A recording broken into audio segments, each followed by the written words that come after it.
Bonjour. Vendredi matin, l'inspecteur de l'enregistrement, assisté du commissaire de police, s'est présenté à l'évêché pour procéder à l'inventaire. À 9 h, à l'entrée de la cathédrale, l'évêque, derrière lequel se massait une foule compacte de catholiques, recevait des agents du gouvernement. Quand le premier eut décliné ses qualités et notifié l'objet de sa mission, l'évêque formula en son nom et en celui du clergé ses protestations et réserves. Voici comment il s'exprima. « Monsieur l'inspecteur, vous venez remplir un mandat que vous impose la loi. Nous ne voulons pas vous obliger à user de violence, ce n'est pas dans l'esprit de l'Église, mais nous devons constater la violence morale que nous subissons par votre mandat. Et j'ai donc l'honneur de vous adresser la protestation suivante. » L'évêque, sous-signé tant en son nom personnel qu'au nom des membres du Conseil, protestons contre l'inventaire qui va être fait des biens comme attentatoire au droit de propriété de l'Église. Nous déclarons donc, en assistant à cet inventaire, nous n'attendons donner aucun acquiescement à l'aliénation d'une partie des biens, si minime soit-elle.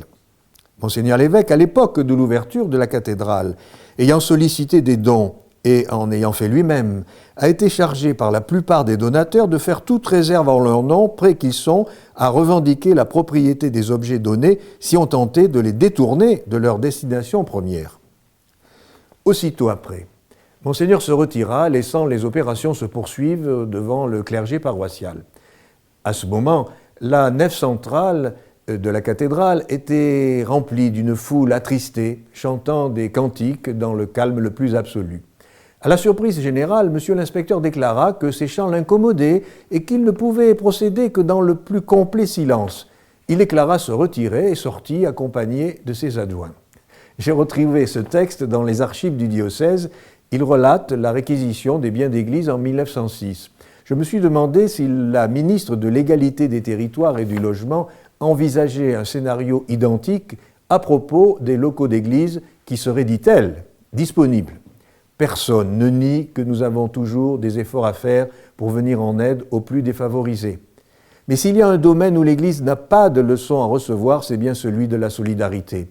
Avec l'ensemble de ces organismes caritatifs, plusieurs milliers de bénévoles, l'Église se place largement en tête de ce qui est entrepris pour les plus démunis, été comme hiver. Que la ministre se donne par exemple la peine de voir ce que fait le père Bernard Devers avec Habitat et Humanisme. Tout cela se vit dans la discrétion, sans fracas médiatique et publicitaire. Alors, j'invite volontiers la ministre à commencer par réquisitionner les bâtiments vides, propriété de l'État, comme par exemple les casernes. De plus, cela pourrait se gérer en famille, entre membres du gouvernement, non ? Allez, à bon entendeur, salut et à bientôt.